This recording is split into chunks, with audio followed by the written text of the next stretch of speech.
இன்னைக்கு நம்ம ஆர்வங்கள் அப்படின்ற 2வது பகுதியை பார்க்க போறோம். இதுலதான் தேவனுடைய ராஜ்யத்தை அவர் மிக ஆர்வத்தோடு கூட ஸ்தாபிக்கிறத நம்ம பார்க்கலாம். அதிகமாக மார்க் எதுல கான்சென்ட்ரேட் பண்ணி எழுதுறாருன்னா இயேசுவின் கலிலேயா ஊழியங்களை தான் எழுதுறாரு. தேவனுடைய ராஜ்யம்னா என்னது?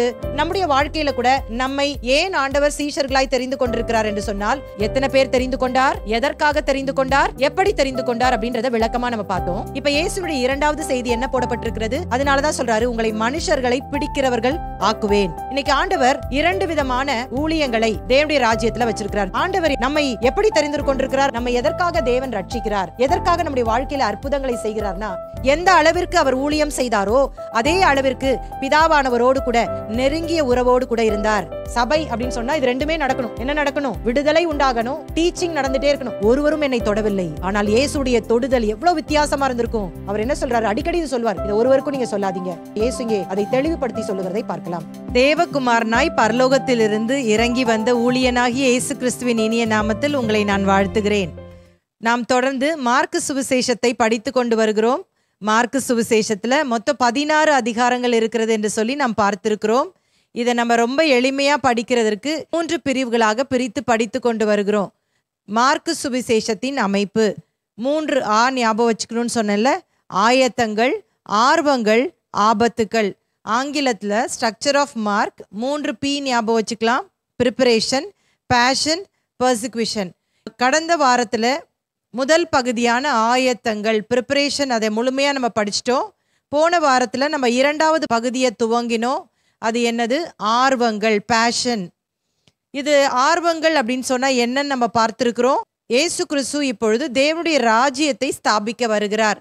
இந்த தேவனுடைய ராஜ்யத்தை அவர் எப்படி ஸ்தாபிக்கிறார், எப்படி ஒரு பேஷனட் ஹார்ட்டோட கூட, ஒரு துடிப்போடு கூட அவர் காரியங்களை செய்கிறார் என்பதை இந்த பகுதி மிக தெளிவாக விளக்குகிறது.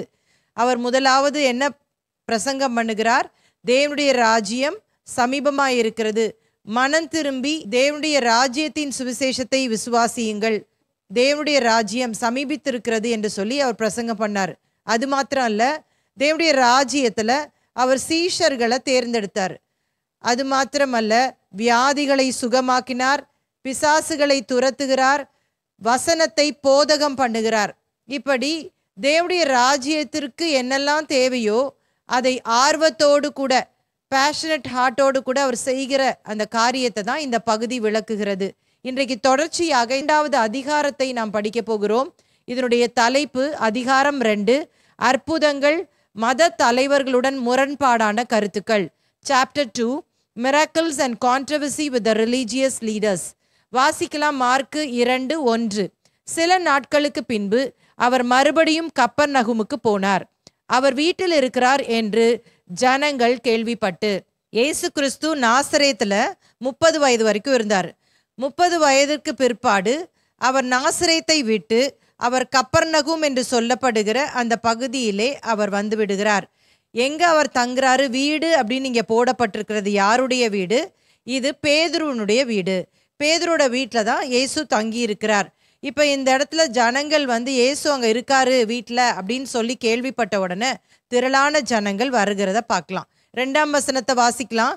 உடனே வாசலுக்கு முன்னும் நிற்க இடம் போதாத படிக்கு அநேகர் கூடி வந்தார்கள், அவர்களுக்கு வசனத்தை போதித்தார். இந்த இடத்துல பார்க்கிறோம், இயேசு இருக்கிறார் அப்படின்னு சொல்லி கேள்விப்பட்ட உடனே ஜனங்கள் திரளாக ஓடி வருகிறார்கள். ஒரு காட்டேஜ் பிரேயர் மாதிரி அவர் வீட்டில் நடக்குது பாருங்க. இப்ப இயேசு வந்து அற்புதங்களை செய்தார் என்று சொல்லி 1ஆம் அதிகாரத்திலே நம்ம வாசித்தோம். அசுத்த ஆவி பிடித்திருந்த அந்த மனிதனுடைய அசுத்த ஆவியிலிருந்து அவனை விடுதலை ஆக்கின உடனேயே அவருடைய அந்த கீர்த்தி கலிலேயா நாடெங்கும் அதை சுற்றிலும் இருக்கிற கிராமங்களிலே பிரசித்தமாயிற்று. இதை கண்ட ஜனங்கள் இயேசு வீட்டிலே இருக்கிறார் என்று கேள்விப்பட்டவுடன் அவர்கள் திரளாக ஓடி வருகிறதை பார்க்கலாம். இயேசு திரளா வராங்க அப்படின்னு அங்க சுகமளிக்கும் கூட்டம் நடத்தவில்லை. அங்கே மாறாக அவர் வசனத்தை போதிக்கிறார் என்று சொல்லி மார்க்கு தெளிவாக இங்கே எழுதுகிறதை பார்க்கலாம். இயேசுடைய வாழ்க்கையில நம்ம பார்க்கும் பொழுது முதல் 30 ஆண்டுகள் அவர் நாசரேத்திலே வாழ்ந்தார் என்று சொல்லி பார்க்கிறோம். அவர் ஊழியத்தை என்றைக்கு துவங்கினாரோ அன்றிலிருந்தே தேவனுடைய ராஜ்யத்தின் சுவிசேஷத்தை அவர் பிரசங்கித்தார் என்று சொல்லி நம்ம பார்க்கிறோம்.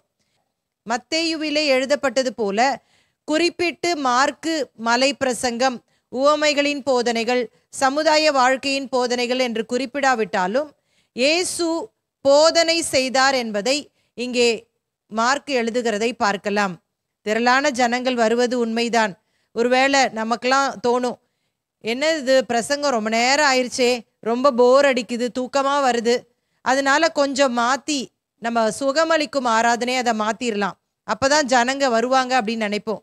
ஆனால் இயேசு கிறிஸ்து இங்கே திரளான ஜனங்கள் கூடி வந்த பிற்பாடு சுகமளிக்கும் ஆராதனை நடத்தவில்லை, அவர் மாறாக வசனத்தை போதித்தார் என்று சொல்லி பார்க்கிறோம். இது வரைக்கும் இயேசு தெருக்களிலே அவர் போகும் பொழுதும் வரும் பொழுதும் திரளான ஜனங்கள் அவருக்கு நேராக அற்புதங்களை பெற்றுக்கொண்டார்கள்.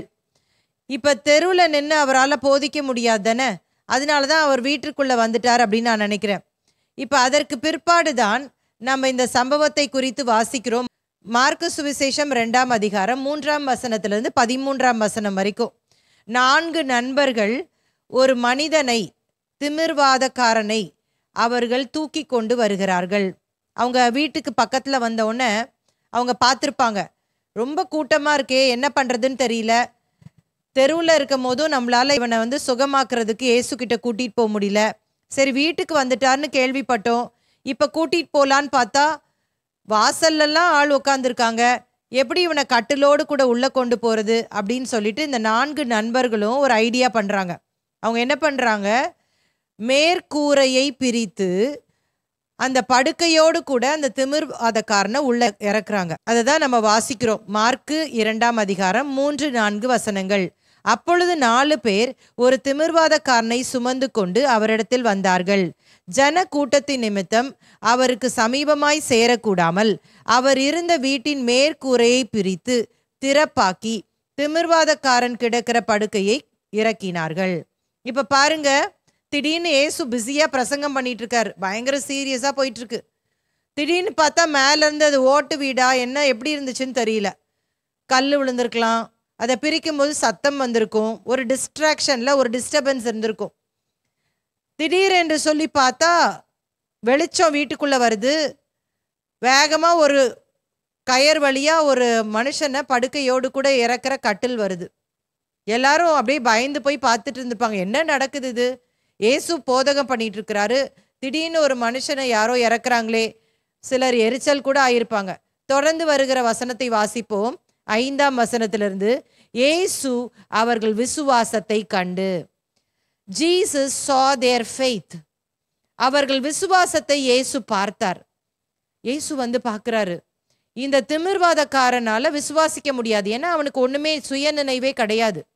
ஆனா அவனுடைய நண்பர்கள் 4 பேருக்கு பயங்கரமான ஒரு விசுவாசம். ஒருவேளை இந்த நண்பனோடு கூட தான் அவங்க சாப்பிட்ருப்பாங்க, நல்லா விளையாடி இருப்பாங்க, ஜாலியா இருந்திருப்பாங்க. திடீர் என்று சொல்லி அவர்களுடைய நண்பருக்கு இப்படிப்பட்ட ஒரு வியாதி வந்துவிட்டதே என்ற பயங்கர துக்கம் இருந்திருக்கலாம். அப்பொழுதுதான் கேள்விப்பட்டிருப்பாங்க இயேசு சுகம் கொடுக்கிறாருன்னு சொல்லிட்டு, எப்படியாவது இந்த இயேசு என்னுடைய நண்பனுக்கு சுகம் கொடுத்து விட வேண்டும் என்று சொல்லி அவர்கள் மிகுந்த விசுவாசத்தோடு கூட தான் இந்த காரியத்தை செய்கிறாங்க. இயேசு அவர்கள் விசுவாசத்தை கண்டு. இந்த மாலை வேளையில இந்த சம்பவத்தை வாசிக்கும் பொழுது ஒருவேளை நம்முடைய வாழ்க்கையிலே அநேகருக்காக நம்ம ஜெபம் பண்ணி அந்த ஜெபங்கள் கேட்கப்படாமல் போயிருக்கலாம். நம்ம சொல்லலாம், அவங்களுக்கு விசுவாசமே இல்லை, நான் எப்படி ஜெபம் பண்ணாலும் வேஸ்ட்டு தான் அப்படின்னு யோசிக்கலாம். ஆனால் இந்த இடத்துல நம்மளை உற்சாகப்படுத்துவதற்கு தான் இந்த சம்பவம் எழுதப்பட்டிருக்கிறது. திமிர்வாதக்காரனால் இயேசுவை விசுவாசிக்க முடியாத நிலையில இருந்தான். அதே மாதிரி நம்ம மற்றவர்களுடைய தேவைகளுக்காக, பிரச்சனைகளுக்காக, ரட்சிப்பிற்காக ஜெபம் பண்ணிட்டு இருக்கிறோம். ஒரு அசைவு இல்லை, படுத்த படுக்கையில் இருந்த மாதிரி தான் இருக்குது. ஆனா இந்த 4 பேரும் விசுவாசத்தை விட்டுவிடல. அவர்கள் விசுவாசத்தோடு கூட இயேசுவின் இடத்தில் வந்தார்கள். இயேசு அவர்களை விசுவாசத்தை பார்த்து அவங்க விசுவாசத்தின் நிமித்தம் தான் இவனுக்கு சுகம் கொடுக்கிறார். தொடர்ந்து வாசிக்கலாம். திமிர்வாதக்காரனை நோக்கி, மகனே, உன் பாவங்கள் உனக்கு மன்னிக்கப்பட்டது என்றார். நான் யோசிக்கிறேன், இந்த சம்பவத்தை எப்படி இருந்திருக்கும் இந்த சம்பவம் அப்படின்னு சொல்லி நான் யோசித்து பார்க்குறேன். மேலே அந்த ஓட்டை வழியா அந்த 4 நண்பர்களும் எட்டி பார்த்துட்டு இருந்திருப்பாங்கல்ல. அந்த கட்டில இறக்கிட்டு என்ன இயேசு பண்ண போறாரு, எழுப்பி விட போறாரா அப்படின்னு பார்த்துட்டு இருப்பாங்க. திடீர்னு பார்த்தா இயேசு என்ன பண்றாரு, பிரசங்கத்தை நிறுத்திட்டாரு. நிறுத்திட்டு திமிர்வாதக்காரனை பார்த்து சொல்றாரு, உன் பாவங்கள் உனக்கு மன்னிக்கப்பட்டது. மேல இருந்த 4 பேருக்கு எப்படி தோன்றி இருக்கும் நீங்க சொல்லுங்க பார்க்கலாம். என்ன இது, இயேசு என்ன சுகம் கொடுப்பாருன்னு பார்த்தா உன் பாவங்கள் உனக்கு மன்னிக்கப்பட்டதுன்னு சொல்றாரே. அவர் கையை பிடிச்சி தூக்கி விடுவாருன்னு பார்த்தோம், நீ சுகம் பெறுவாயாகன்னு சொல்லுவாருன்னு பார்த்தோம். ஆனா உன் பாவங்கள் உனக்கு மன்னிக்கப்பட்டதுன்னு சொல்றாரே. ஒருவேளை சுகம் கொடுக்காம போயிட்டாருன்னா மறுபடியும் இந்த கட்டில எப்படி நம்ம தூக்குறது? இறக்குறது ஈஸி, ஆனா கட்டில தூக்குறது ரொம்ப கஷ்டம். திரும்ப மேல அவ்வளோ வெயிட்டோட நம்ம தூக்கணுமே அப்படின்னு கூட அவங்களுக்கு தோன்றி இருக்கலாம். ஆனாலும் விசுவாசத்தை அவங்க விடலை. அவங்க என்ன யோசித்து இறக்குனாங்க, எப்படியும் இயேசு சுகம் கொடுத்துருவாரு, அவன் எழுந்து நடந்து போயிடுவான், அதனால நம்ம தூக்க தேவையில்லை அப்படின்னு தானே இறக்கியிருப்பாங்க. ஆனால் இங்கே இயேசு மாறாக இப்படி சொல்லிட்டாரே அப்படின்னு அப்படியே ஒரு குழப்பமான நிலையில இருந்திருப்பாங்க. அங்கே உட்கார்ந்த இந்த வேத பாரகரில் சிலர், இவன் இப்படி தேவதூஷணம் சொல்லுகிறது என்ன, தேவன் ஒருவரை அன்றி பாவங்களை மன்னிக்கத்தக்கவர் யார் என்று தங்கள் இருதயங்களில் சிந்தித்து கொண்டிருந்தார்கள். பரவாயில்ல, இங்கே ஒரு காரியம் அப்ரிஷியேட் பண்ணணும். இயேசுவை எதிர்க்கிற கூட்டம் நிறைய பேர் இருந்தாங்கல்ல, பரிசேயர் வேத பாரகர்கள், குற்றம் கண்டுபிடிக்கிற கூட்டம். இயேசு வீட்டில் இருக்கிறாரு, வசனத்தை போதிக்கிறாருன்னு சொன்ன உடனே இந்த வேத பாரகர் கூட்டமும் உள்ள வந்து உட்காந்துருக்குது சத்தியத்தை கேட்கணும்னு. ஆனால் சத்தியத்தை கேட்டும் பிரயோஜனம் இல்லை, அது குற்றம் கண்டுபிடிக்க உட்காந்துருக்குது. அவங்களுக்குள்ள ஒரு யோசனை வருது, வெளியே சொன்னால் ஜனங்கள் கூட்டமாக இருக்கிறாங்க, நம்ம அடிச்சு கிடிச்சு போட்டுருவாங்க, அதனால வெளியெல்லாம் சொல்ல வேணான்னு இவங்களுக்குள்ளேயே யோசனை பண்ணுறாங்க. என்ன யோசனை பண்ணுறாங்க, தேவன் ஒருத்தர் தானே பாவத்தை மன்னிக்க முடியும், என்ன இந்த இயேசு மன்னிக்கிறேன்னு சொல்கிறாரே அப்படின்னு யோசிச்சுட்டு இருந்தாங்க. ஆனால் கரெக்டாக ஒரு பாயிண்ட்டை பிடிச்சிட்டாங்க பாருங்களேன். தேவன் தான் பாவங்களை மன்னிக்க வல்லமை உள்ளவர். வேத பாரகர் நாங்களாக இருந்தாலும் மன்னிக்க முடியாது, பரிசேயர்கள் நாங்களாக இருந்தாலும் மன்னிக்க முடியாது, பிரதான ஆசாரியராலும் மன்னிக்க முடியாது, தேவன் தான் மன்னிக்கிறவர் அப்படின்ற அந்த பாயிண்ட்டை கரெக்டாக சொல்கிறாங்க. ஆனால் அவர்கள் என்ன நம்பலை, இயேசு தான் தேவன் என்பதை அவங்க விசுவாசிக்கல. தொடர்ந்து வாசிக்கலாம்.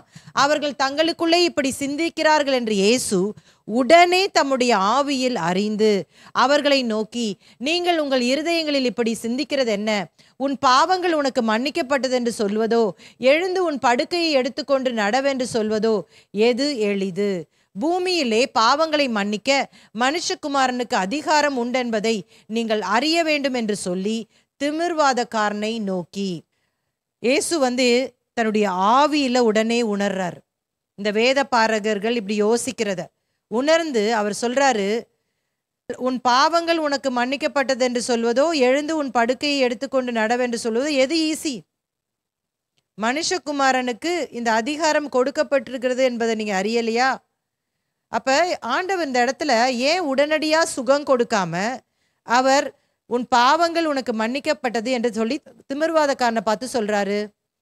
நான் உங்களுக்கு சொல்லி கொடுத்துருக்கிறேன், வியாதிகள் வருவதற்கு 4 முக்கியமான காரணங்கள் உண்டு.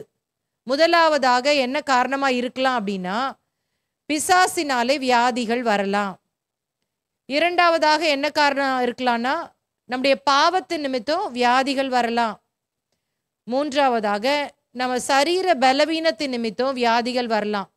நான்காவதாக தேவனுடைய நாமம் மகிமைப்பட வியாதிகள் வரலான்னு சொல்லி கொடுத்துருக்குறேன். இந்த இடத்துல பாவத்தின் நிமித்தம் தான் இந்த திமிர்வாதக்காரனுக்குள்ள இந்த வியாதி வந்திருக்கும் போல. அதனாலதான் ஆண்டவர் என்ன பண்றாரு, உன் பாவங்கள் உனக்கு மன்னிக்கப்பட்டது என்று சொல்லி சொல்லுகிறார். இன்னொரு காரியத்தை நம்ம புரிந்து கொள்ள வேண்டும். இந்த உலகத்திலேயே மிகப்பெரிய ஒரு அற்புதம் என்னவென்று சொன்னால், குஷ்டரோகம் சுகமாகிறது இல்ல, ஒரு செத்த பிணத்தை உயிரோடு எழுப்புவது அல்ல, குருடன் பார்வை அடைவது அல்ல, சப்பானி நடப்பது அல்ல.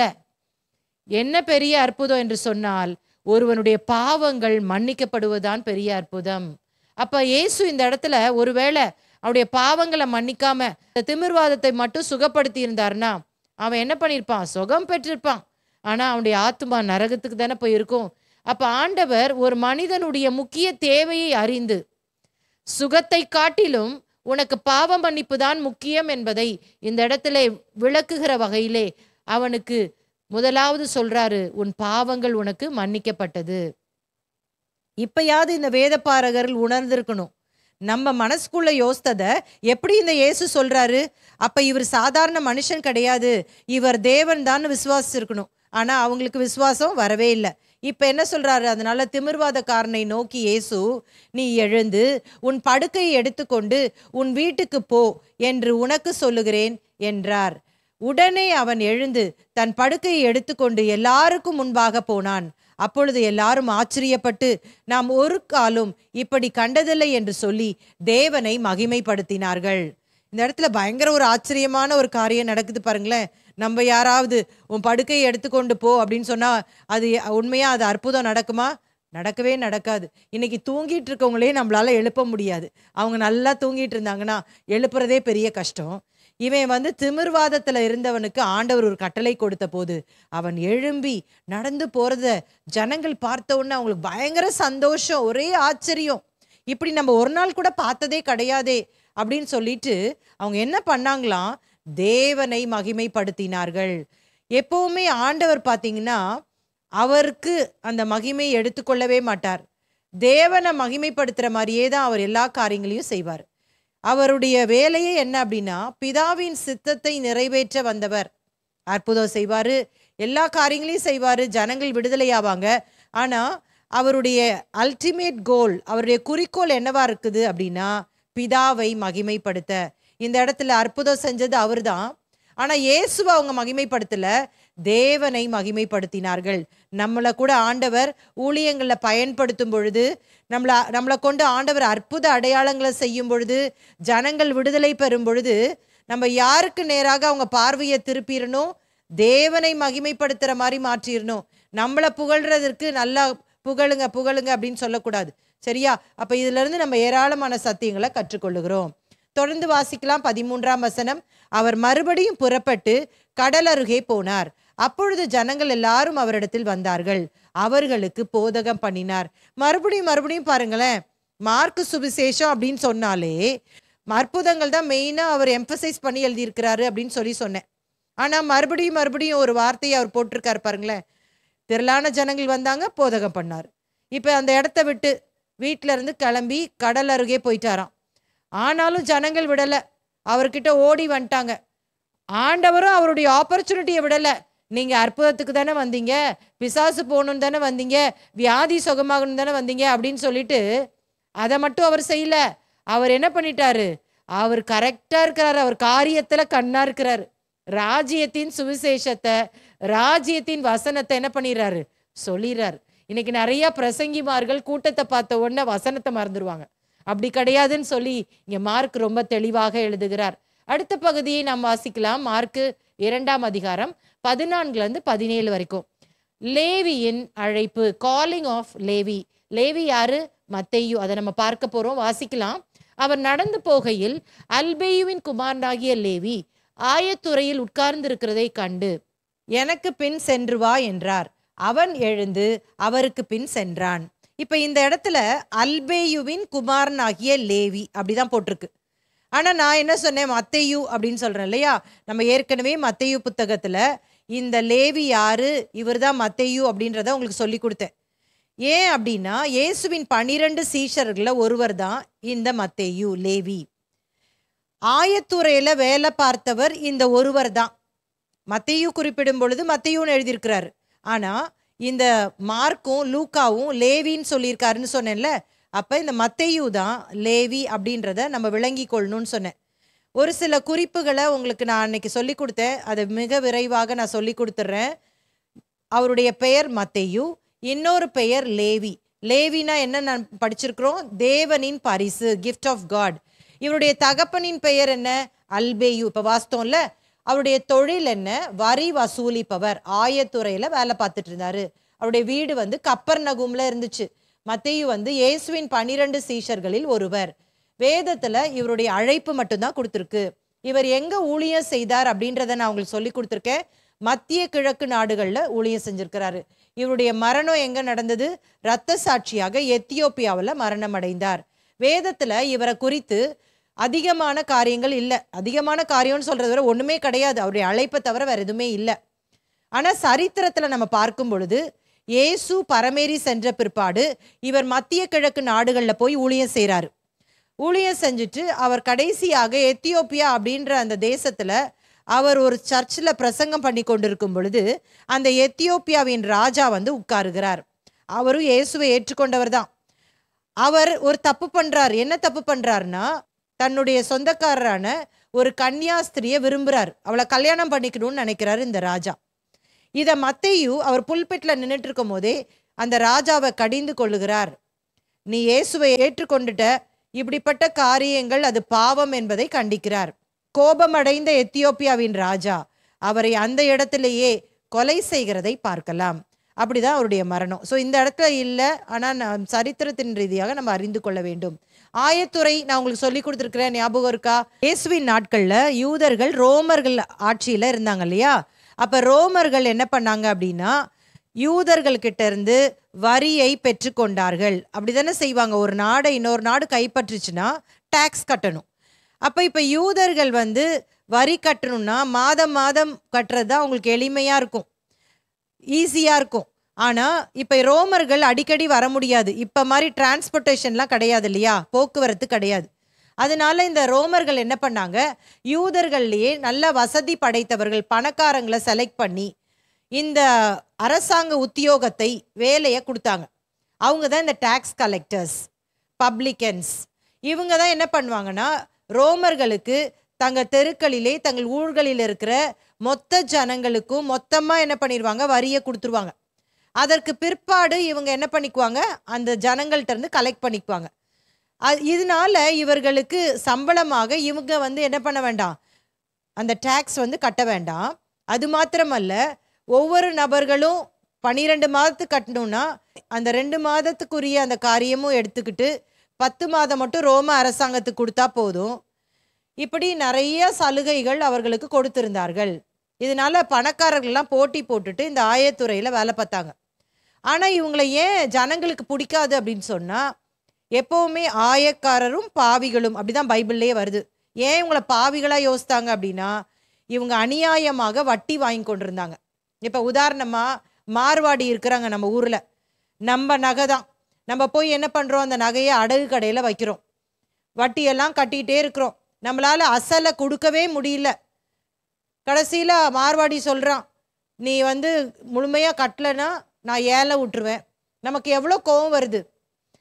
நமக்கு எந்த எவிடன்ஸும் இல்லை அவனை போய் கம்ப்ளைண்ட் பண்ணுறதுக்கு, ஏன்னா போலீஸும் வரமாட்டாங்க. அதே நிலை தான் யூதர்களுக்கு இருந்துச்சு. திரும்ப திரும்ப இந்த ஆயக்காரர்கள் என்ன பண்ணாங்க, யூதர்கள்கிட்ட பொய் சொல்லி வட்டி வாங்கிட்டு இருக்க மாதிரி இந்த வரியை வாங்கிட்டே இருந்தாங்க. ரோம அரசாங்கத்துக்கு போய் கம்ப்ளைண்ட் பண்ணால் போலீஸே அவங்க கையில் தான் இருந்துச்சு. அதனால அவங்களும் கம்ப்ளைண்டே எடுக்கவே மாட்டாங்க. இதனால யூதர்களுக்கு பிடிக்கவே பிடிக்காது. அப்படிப்பட்ட ஒரு துறையில் வேலை பார்த்தவர் தான் இந்த மத்தேயு. இயேசு மத்தேயுவை அழைத்தவுடன் அவர் அந்த வேலையை விட்டு அப்படின்னு சொல்லி போட்டிருக்கு. வேலையை விட்டுன்னா அரசாங்க வேலையை விட்டு சொல்ல, நான் கொஞ்சம் நாள் வேலை பார்த்தேன்னா எனக்கு பென்ஷன் கிடைக்கும், எனக்கு கொஞ்சம் நல்ல சலுகையெல்லாம் கிடைக்கும், திருதுப்புன்னு என்னால் விட்டுட்டுலாம் வர முடியாது இயேசு, நான் வரேன் ஆனால் கண்டிப்பாக அப்படின்லாம் சொல்லலை. உடனே வந்து என்ன பண்ணிடுறாரு, அந்த வேலையை விட்டுட்டு இயேசுவின் பின் செல்லுகிறதை பார்க்கலாம். பண்ணிட்டு அவர் என்ன பண்ணுறாரு, அடுத்த வசனம் வாசிக்கலாம். மார்க்கு சுவிசேஷம் 2ஆம் அதிகாரம் 15ஆம் வசனம். அப்பொழுது அவனுடைய வீட்டிலே அவர் போஜன பந்தி இருக்கையில் அநேக ஆயக்காரரும் பாவிகளும் அவரோடு கூட வந்திருந்தபடியால் அவர்களும் இயேசுவோடும் அவர் சீஷரோடும் கூட பந்தி இருந்தார்கள். இப்ப ரட்சிக்கப்பட்டுட்டார் அப்படின்னு நம்மளுக்கு புரிகிற மாதிரி நான் சொல்றேன். அவர் ரட்சிக்கப்பட்டுட்டார், இயேசுவை ஏற்றுக்கொண்டார். இயேசுவை ஏற்றுக்கொண்ட பிற்பாடு யாருக்கும் தெரியாம நம்ம கிறிஸ்டியன் ஆனது யாருக்கும் சொல்ல வேணாம் அப்படின்னு நைஸா இயேசு பின்னாடி போல எல்லாரையும் கூப்பிடுறாரு. பாவிகள், அவருடைய ஃப்ரெண்ட்ஸு எல்லாரும், அக்கம் பக்கத்தில் இருக்கிறவங்கெல்லாம் கூப்பிட்டு அவங்க வீட்டில் ஒரு வீட்டு கூட்டம் ஒழுங்கு செய்கிறார். அதாவது என்ன அப்படின்னு சொன்னால், சுவிசேஷ கூட்டத்தை ஒழுங்கு செய்கிறார். எப்பெல்லாம் நமக்கு ஆப்பர்ச்சுனிட்டி கிடைக்குதோ அப்போல்லாம் இயேசுவை பற்றி சொல்வதற்கு நம்மளும் இப்படி தான் என்ன பண்ணணும், வீட்டு கூட்டங்களை நடத்தணும் அப்படின்றதுக்கு மத்தேயு நமக்கு முன் உதாரணமாக இருக்கிறார். இப்போ பாருங்க, ஒரு ரிட்டையர்மெண்ட் ஃபங்க்ஷன் வைக்கிறேன்ப்பா, எல்லாரும் வாங்க எங்கள் வீட்டுக்கு. நான் ஏன் இந்த ரிட்டையர்மெண்ட் ஃபங்க்ஷன் வைக்கிறேன்னா, எனக்குன்னு ஒரு எஜமான் இப்போ வந்துட்டார், பாஸ். அவரை உங்களுக்கு அறிமுகப்படுத்த போகிறேன். அவர் சூப்பராக பேசுவார், அவருக்கு பயங்கர வல்லமை இருக்குது, நீங்களாம் வாங்க, நல்ல சாப்பாடெலாம் போட்டு அனுப்ப போகிறேன்னு சொல்லி கன்வர்ஸ் பண்ணி கூப்பிட்டுருப்பார். ஃபுல்லாக வந்துட்டாங்க, வீடு ஃபுல்லாக. இப்போ இயேசு அங்கே பந்தி இருக்கிறார். அதனால தான் அங்கே பாருங்க, சீஷர்களை பரிசேயர்கள் கேட்குறாங்க. இயேசுட்ட கேட்க பயம். உங்கள் எஜமான், உங்கள் ரபி தீர்க்கதரிசின்னு சொல்கிறீங்க, ஆனால் பாவிகளோடு கூட சாப்பிட்றாரே, இது நியாயமா? ஏன் அப்படி கேட்டாங்க அப்படின்னா, யூத கலாச்சாரத்தின்படி யாராவது ஒருவர் வீட்டில் போய் சாப்பிட்டுட்டா அவங்களுடைய கொள்கையை நான் ஏற்றுக்கொள்ளுகிறேன், அவங்கள நான் ஏற்றுக்கொள்கிறேன் அப்படின்னு அர்த்தம். இப்போ மத்தேயு வீட்டில் போய் சாப்பிட்றாருல, அப்போ பாவிகளோடு எல்லாரோடையும் சாப்பிட்றதுனால இந்த பரிசேயர்கள்லாம் இப்போ இயேசுவை எப்படி குற்றம் படுத்துகிறாங்க?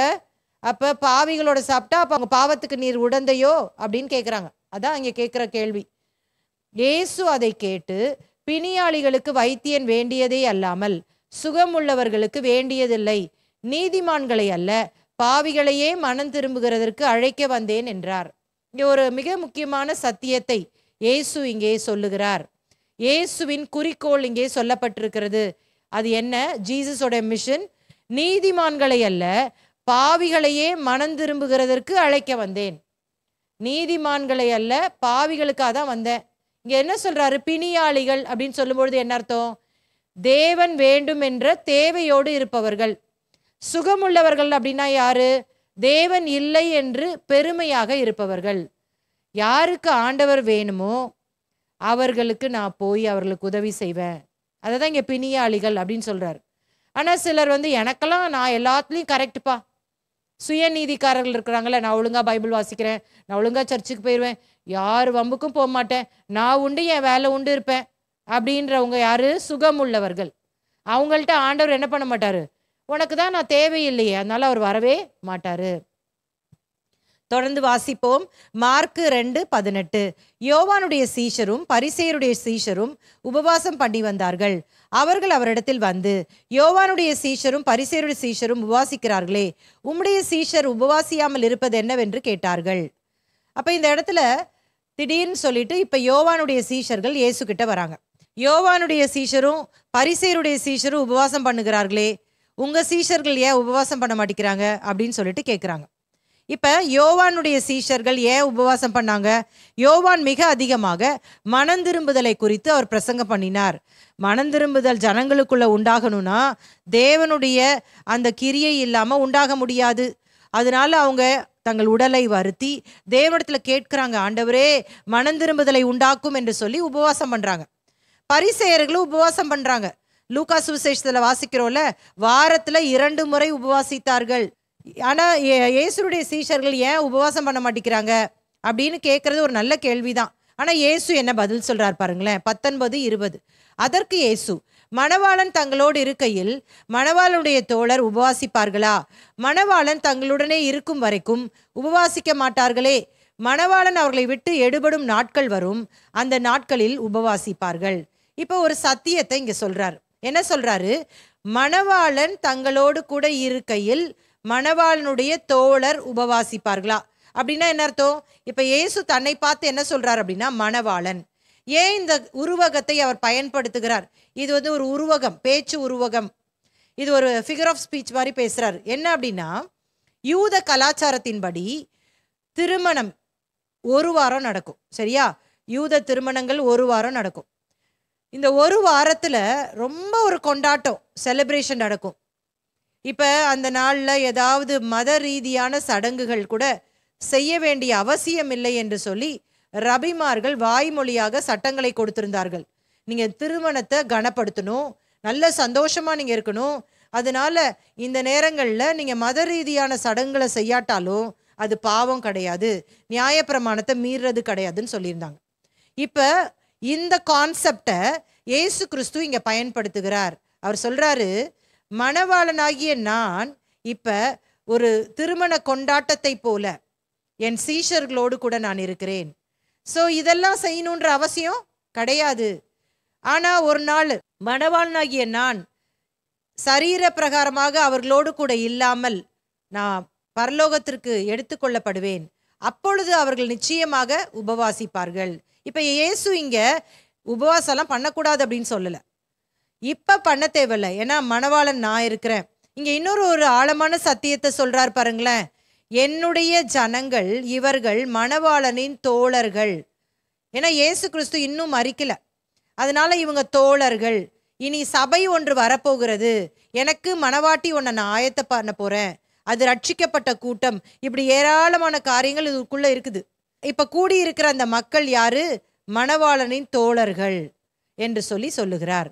அடுத்த பகுதிக்கு போயிடலாம். மார்க்கு 2ஆம் அதிகாரம் 21, 22. பழைய ஏற்பாட்டின் உடன்படிக்கைக்கும் புதிய ஏற்பாட்டின் உடன்படிக்கைக்கும் உள்ள வித்தியாசம். The new and the old covenants and their difference. வாசிக்கலாம். மார்க்கு 2:21 ஒருவனும் கோடி துண்டை பழைய வஸ்திரத்தோடு இணைக்க மாட்டான், இணைத்தால் அதனோடு இணைத்த புதிய துண்டு பழையதை அதிகமாய் கிழிக்கும், பீறலும் அதிகமாகும்.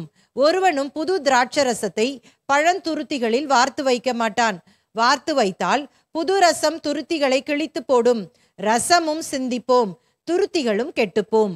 புது ரசத்தை புது துருத்திகளில் வார்த்து வைக்க வேண்டும் என்றார். இப்ப இந்த இடத்துல ஒரு உதாரணமா இதை விளக்குகிறார். இப்ப இயேசு சொல்றாரு, இதுவரைக்கும் இருந்தது பழைய உடன்படிக்கை, பழைய வஸ்திரம். ஆனா நான் இப்ப வந்திருக்கிறேன்ல மணவாளன், இது புதிய உடன்படிக்கை, இது புது வஸ்திரம். பழைய உடன்படிக்கையையும் புதிய உடன்படிக்கையும் மிக்ஸ் பண்ணாதீங்க அப்படின்றதற்கு விளக்குவதற்கு 2 உதாரணத்தை பயன்படுத்துறாரு. என்ன அது? பழைய வஸ்திரம், பழைய துருத்தி, புது திராட்சை ரசம், கோடி துண்டு. இப்ப உதாரணமா பழைய வஸ்திரத்தோட ஒரு பேட்ச் ஒர்க் மாதிரி ஒரு புது துணியை நம்ம இணைச்சோம் அப்படின்னா ரெண்டுமே என்ன ஆயிரும்? கிழிஞ்சு போயிரும். இப்ப பழைய துருத்தியில புது ரசத்தை நம்ம வார்த்து வைத்தோம் என்று சொன்னால் திராட்சை ரசம் என்ன ஆகும்? கொஞ்ச நாள் கழிச்சு புளிக்கும். அப்ப அந்த புளிக்க அப்படியே அந்த துருத்தியும் அப்படியே உப்பும் இல்லையா? இப்ப நம்ம தோசை மாவை ஒரு டப்பால போட்டு வச்சுட்டு அது பொங்கி வரும்பொழுது சில சமயம் டப்பா மூடி திறந்துக்கும் பார்த்தீங்களா? அது மாதிரி அந்த துருத்தி கிழிந்து போம். இப்ப என்ன சொல்ல வராரு இயேசு? நீங்க யோவான் ஸ்நானனுடைய சீஷர்கள், நீங்கள் பரிசேயருடைய சீஷர்கள், ஆனால் நான் மேசியா, நான் புதிய உடன்படிக்கையை உண்டு பண்ண வந்தேன், நான் மணவாளன், சபையை உருவாக்க போகிறேன், அதனால இதையும் அதையும் மிக்ஸ் பண்ணாதீங்க. அப்ப பழைய வஸ்திரம், பழைய துருத்தின்றது என்னது? பழைய உடன்படிக்கையை குறிக்கிறது. புது திராட்சரசம், கோடி துண்டு என்பது புதிய உடன்படிக்கையை குறிக்கிறது. புதிய உடன்படிக்கையில தான் ரட்சிப்பு வரப்போதில்ல, சபை என்பது உருவாக போகிறது. அதுல புறஜாதிகளும் யூதர்களும் இணைக்கப்பட போகிறாங்க. ஆனா பழைய உடன்படிக்கையில யூதர்களுக்கு மட்டும்தான் எல்லாமே சலுகைகள்ல, அதை தான் இங்க சொல்றாரு. அப்ப புதிய உடன்படிக்கை அப்படின்னு சொல்லும் பொழுது ரட்சிப்பு, சபை, அதுல யூதர்களும் புறஜாதிகளும். நியூ கவெனன்ட்னு சொல்லும் போது என்னது? சால்வேஷன் கிடைக்க போது, சர்ச் அப்படின்றது ஒன்று உருவாக போது, ஜியூஸ் அண்ட் ஜென்டைல்ஸ் இணைக்கப்பட போகிறார்கள் என்பதை தெளிவாக இந்த பகுதியில சொல்றாரு. அடுத்த பகுதிக்கு போயிடலாமா? மார்க்கு 2ஆம் அதிகாரம் 23 28 வரைக்கும் ஓய்வு நாள் குறித்ததான முரண்பாடான கருத்துக்கள், சாபத் கான்ட்ரவர்சிஸ். வாசிக்கலாம். மார்க்கு 2:23, 24. பின்பு அவர் ஓய்வு நாளில் பயிர் வழியே போனார். அவருடைய சீஷர்கள் கூட நடந்து போகையில் கதிர்களை கொய்யத் தொடங்கினார்கள். பரிசேயர் அவரை நோக்கி, இதோ ஓய்வு நாளில் செய்யத்தகாததை இவர்கள் ஏன் செய்கிறார்கள் என்றார்கள். இப்ப இயேசுவும் சீஷர்களும் பயிர் வழியே போறாங்க. எப்பவுமே பாத்தீங்கன்னா நீங்க கூட வயல் வழியா நடந்து போனீங்கன்னா உங்களுக்கு ஆட்டோமேட்டிக்கா இந்த டெம்டேஷன் வரும். ஏதாவது கொய்யா மரத்துக்கு வழியா போனீங்கன்னா அந்த கொய்யாக்காவை பறிக்கணும்னு தோணும். இல்லாட்டா ஏதாவது நெல் வழியா போனா அதை அப்படியே கொஞ்சம் எடுத்து நசுக்கி சாப்பிடலாமான்னு தோணும். உண்மையாவே உங்களுக்கு பசிச்சு சாப்பிட்டாங்களா பசிக்காம சாப்பிட்டாங்களான்னு தெரியல. ஆனா பயிர் வழியே போகும் பொழுது பசிச்சுதான் சாப்பிட்ருப்பாங்களோ என்னமோ தெரியல, என்ன பண்றாங்க, அந்த பயிரை எடுத்து சாப்பிட ஆரம்பிக்கிறாங்க சீஷர்கள். இந்த பரிசேயர்கள் பாருங்களேன், சீஷர்கள் மாதிரியே இவங்க பின்னாடியே போயிருக்கிறாங்க. ஒவ்வொரு கிராமமா இயேசு போனா இவங்களும் போயிருக்கிறாங்க. உடனே இப்ப குற்றம் கண்டுபிடிக்க ஆரம்பிச்சிட்டாங்க. என்ன சொல்றாங்க? உங்க சீஷர்கள் இப்படி ஓய்வு நாள்ல பயிர்களை சாப்பிட்றது, பயிர்களை கொய்து சாப்பிடுவது நியாயமான்னு கேட்குறாங்க. அதாவது இவங்களுக்கு சாப்பிட்டது பிரச்சனை கிடையாது, ஓய்வு நாளில் சாப்பிட்டதுதான் பிரச்சனை. ஏன்? பழைய ஏற்பாட்டின்படி யாராவது ஒருவர் வேறு ஒரு வயலில் போய் சாப்பிடலான்னு நியாயப்பிரமாணம் சொல்லியிருக்குது. ஆண்டவரே அப்படி ஒரு ப்ரொவிஷனை உண்டு பண்ணியிருக்கிறார். அந்த சம்பவம் தான் நம்ம ரூத்தில் வாசிக்கிறோம். ரூத் பாருங்களேன், அவர் ஏழை பெண்ணு. அவள் என்ன பண்ணுறா, அந்த கதிர்களை அறுத்த பிற்பாடு அந்த மீதி வேஸ்ட்டை போய் பொறுக்கிறதுக்காக போகிறா. இதை போவாஸ் நோட்டீஸ் பண்ணிட்டு போவாஸ் சொல்கிறாரு அவங்க வேலைக்காரர்கள்ட்ட, வேணும்னே அந்த கதிர்களை சிந்துங்க, அப்ப அந்த பிள்ளை என்ன பண்ணட்டும், அதை எடுத்துட்டு போட்டும். அப்ப ஏழைகளுக்கு அவர்கள் கொடுக்க வேண்டும் என்பது நியாயப்பிரமாணம். இதை நம்ம உபாகமத்துல வாசிக்கிறோம். உபாகமம் 23:25. பிறனுடைய விளைச்சலில் பிரவேசித்தால் உன் கையினால் கதிர்களை கொய்யலாம், நீ அந்த விளைச்சலில் அரிவாளை இடலாகாது. நீ சாப்பிட்ற வரைக்கும் சாப்பிட்டுக்கலாம், ஆனா அதுக்காக கொய்யாக்காயெல்லாம் பறிச்சு மூட்டை நிறைய மடி கட்டிட்டு போகக்கூடாது, வீட்டுக்கெல்லாம் பார்சல் பண்ணிட்டு போகக்கூடாது அப்படின்னு சொல்லி நியாயப்பிரமாணம் இருக்குது. அப்ப இங்க பரிசேயர்களுக்கு என்ன பிரச்சனை? அந்த சீஷர், அவங்களுக்கு தான் நியாயப்பிரமாணம் நல்லா தெரியுமே. சீஷர்கள் சாப்பிட்டதெல்லாம் பிரச்சனை கிடையாது, ஓய்வு நாள்ல சாப்பிட்டுட்டாங்க அப்படின்னு சொல்லிட்டு இங்க குற்றம் கண்டுபிடிக்கிறாங்க. இப்ப இயேசு என்ன பண்றாரு? ஏண்டா இப்படி பண்ணி உயிரை வாங்குறீங்க? நான் ஊழியம் செய்ய நிம்மதியா இருக்கவே விட மாட்டீங்களா? அவனுங்களே எப்படியாவது என்னை குற்றம் கண்டுபிடிக்கலாமான்னு நீங்க வேற இம்சப்படுத்துறீங்கடா அப்படின்னு சொல்லல. சீஷர்களை டிஃபெண்ட் பண்ணி காப்பாத்தி வருகிற வசனங்கள்ல பேசுறத நம்ம பார்க்கலாம். 25ஆம் வசனம், அதற்கு அவர், தாவீதுக்கு உண்டான ஆபத்தில் தானும் தன்னோடு இருந்தவர்களும் பசியாய் இருந்த போது அவன் அபியத்தார் என்னும் பிரதான ஆசாரியன் காலத்தில் செய்ததை நீங்கள் ஒரு காலும் வாசிக்கவில்லையா? அவன் தேவனுடைய வீட்டில் பிரவேசித்து ஆசாரியர் தவிர வேறொருவரும் புசிக்கத்தகாத தெய்வ சமூகத்து அப்பங்களை தானும் புசித்து தன்னோடு இருந்தவர்களுக்கும் கொடுத்தானே என்றார். இந்த சம்பவம் எங்கே நடந்தது? 1 சாமுவேல் 21ஆம் அதிகாரத்தை வாசிக்கும் பொழுது தெளிவாக இந்த சம்பவத்தை நாம் வாசிக்கலாம். தாவீது ஒரு நாள் சவுலுக்கு பயந்து ஓடி ஒளிகிற அந்த நேரத்துல பயங்கரமான பசி வந்துருச்சு அவனுக்கு. அதனால அவன் என்ன பண்றான், தேவாலய பொறுப்பில் இருந்ததான அபிமெலேக்கு, அபியத்தார் இவங்க கிட்ட போய் கேட்குறான், எனக்கு ஏதாவது சாப்பிட கொடு. அப்ப அவங்க சொல்றாங்க, தேவ சமூகத்துல வைக்கப்பட்டு எடுக்கப்பட்ட அப்பமே அன்றி எங்ககிட்ட வேற எதுவுமே இல்லை, பரவாயில்ல அதை நீ சாப்பிடு, பசியா வந்திருக்கிறியே அப்படின்னு கொடுக்குறாங்க. உடனே அதை தாவீதும் அவனோடு இருந்தவர்களும் சாப்பிட்றாங்க. இப்ப பாருங்க, தேவன் அது பாவம் என்று சொன்னால் அன்றைக்கு தாவீதை அடித்திருக்க வேண்டும். ஏன்னா அந்த அப்பங்களை யார் சாப்பிடணும்னு ஆண்டவர் சொல்லியிருந்தாரு, அந்த ஆசாரிய குடும்பம் மட்டும்தான் சாப்பிட முடியும். ஆனா இப்ப தாவீது சாப்பிட்றாரு, அவங்க கூட இருந்தவங்க சாப்பிட்றாங்க. அப்ப இந்த இடத்துல நம்ம ஒன்றை அறிந்து கொள்ள வேண்டும். நம் தேவன் சொல்லி இருந்தாலும் இங்கே ஒரு விஷயத்தை ஆண்டவர் நமக்கு விளக்கப்படுத்துகிறார்.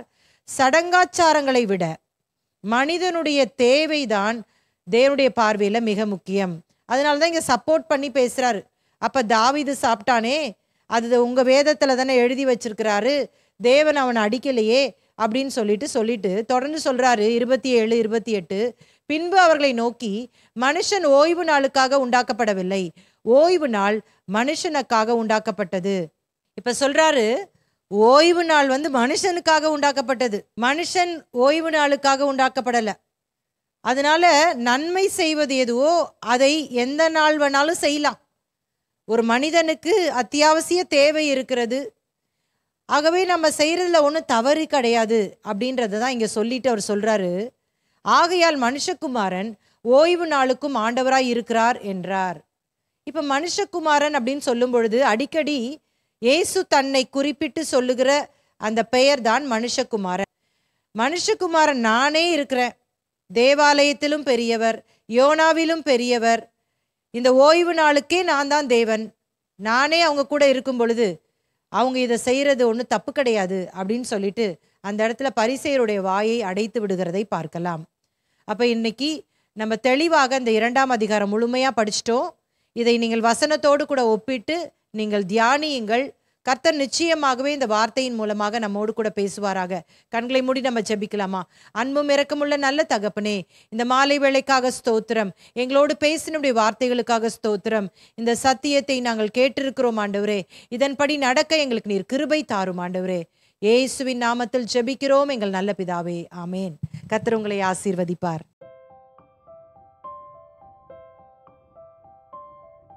இன்றைக்கு தொடர்ச்சியாக 2வது அதிகாரத்தை நாம் படிக்க போகிறோம். அற்புதங்கள், மத தலைவர்களுடன் முரண்பாடான கருத்துக்கள். எங்க அவர் தங்குறாரு, வீடு அப்படின்னு இங்க போடப்பட்டிருக்கிறது யாருடைய வீடு? அவர் ஊழியத்தை என்றைக்கு துவங்கினாரோ அன்றிலிருந்தே தேவனுடைய ராஜ்யத்தின் சுவிசேஷத்தை அவர் பிரசங்கித்தார் என்று சொல்லி நம்ம பார்க்கிறோம். இயேசு அவர்களை விசுவாசத்தை பார்த்து அவங்க விசுவாசத்தின் நிமித்தம் தான் இவனுக்கு சுகம் கொடுக்கிறார். திடீர்னு பார்த்தா இயேசு என்ன பண்றாரு, பிரசங்கத்தை நிறுத்திட்டு திமிர்வாதக்காரனை பார்த்து சொல்றாரு, உன் பாவங்கள் உனக்கு மன்னிக்கப்பட்டது. மேல இருந்த 4 பேருக்கு எப்படி தோன்றி இருக்கும் நீங்க சொல்லுங்க பார்க்கலாம். இயேசு வீட்டுல இருக்கிறாரு, வசனத்தை போதிக்கிறாருன்னு சொன்ன உடனே இந்த வேதபாரகர் கூட்டமும் உள்ள வந்து உட்கார்ந்து இருக்குது. வியாதிகள் வருவதற்கு 4 முக்கியமான காரணங்கள் உண்டு. இந்த உலகத்திலேயே மிகப்பெரிய ஒரு அற்புதம் என்னவென்று சொன்னால், இயேசு மத்தேயுவை அழைத்தவுடன் அவர் அந்த வேலையை விட்டு இயேசுவின் பின் செல்லுகிறதை பார்க்கலாம். இயேசுவின் குறிக்கோள் இங்கே சொல்லப்பட்டிருக்கிறது. இப்ப இயேசு தன்னை பார்த்து என்ன சொல்றாரு அப்படின்னா, மணவாளன். ஏன் இந்த உருவகத்தை அவர் பயன்படுத்துகிறார்? பழைய உடன்படிக்கையையும் புதிய உடன்படிக்கையும் மிக்ஸ் பண்ணாதீங்க அப்படின்றதற்கு விளக்குவதற்கு 2 உதாரணத்தை பயன்படுத்துறாரு. என்ன அது? சீஷர்களை டிஃபெண்ட் பண்ணி காப்பாத்தி வருகிற வசனங்கள்ல பேசுறத நம்ம பார்க்கலாம். சடங்காச்சாரங்களை விட மனிதனுடைய தேவைதான் தேவனுடைய பார்வையில மிக முக்கியம். இந்த ஓய்வு நாளுக்கே நான் தான் தேவன், நானே அவங்க கூட இருக்கும் பொழுது அவங்க இதை செய்யறது ஒண்ணு தப்பு கிடையாது அப்படின்னு சொல்லிட்டு அந்த இடத்துல பரிசேயருடைய வாயை அடைத்து விடுகிறதை பார்க்கலாம்.